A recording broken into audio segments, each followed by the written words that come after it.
Hello, I'm Michael Mulville and welcome to another edition of Dark Days Dawning podcast.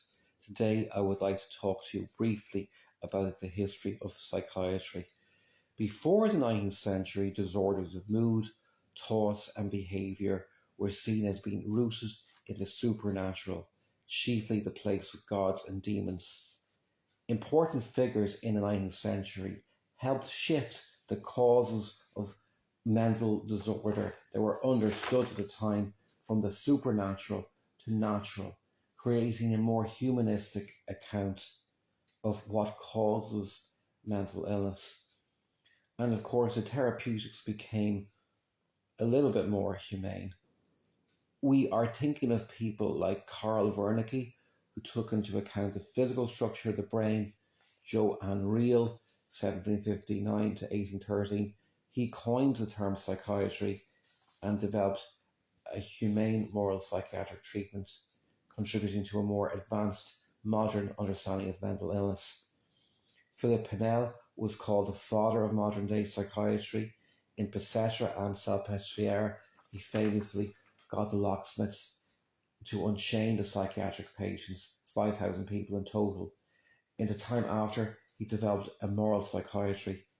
Treatments for mental illness in the 19th century included bloodletting, purging, hot and cold baths, stripping patients to spinning boards, giving them mercury and tranquilizers. By the 20th century, many psychiatric hospitals popped up. They were described as a dumping ground for the socially inadequate and the poor. They were people dumped by their relatives and the community. In pre-industrialization period, the mentally ill were generally treated by their families. With populations becoming more urban, this trend changed.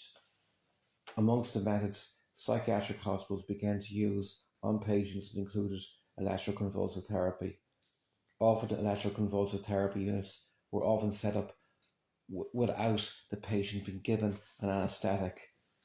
Electroconvulsive therapy was at the time seen as a valid way of treating depression, but no one could explain how it worked and why some patients suffering from severe depression experienced some improvement.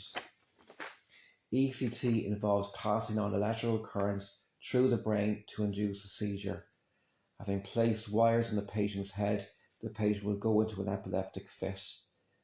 They place wires on patients' heads in specific areas that the patient would therefore have this induced fit. Another problematic therapy was insulin therapy. Patients would receive large doses of insulin into the body. This kind of candidate for such treatment was patients with deep-seated natures of problem. Sugar would rapidly burn up in the patient's body to very low levels, and some patients would go into a coma. This was not a beneficial therapy. Additionally, some unlucky patients had physical operations where their frontal lobes were removed. This was a totally harmful procedure called a lobotomy.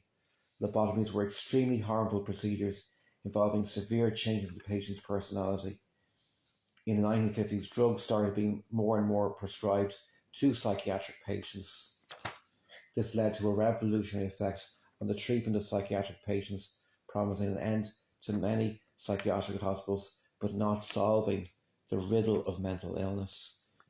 So that's my podcast for now, and tune into another session where we will discuss more like-minded themes. Bye for now.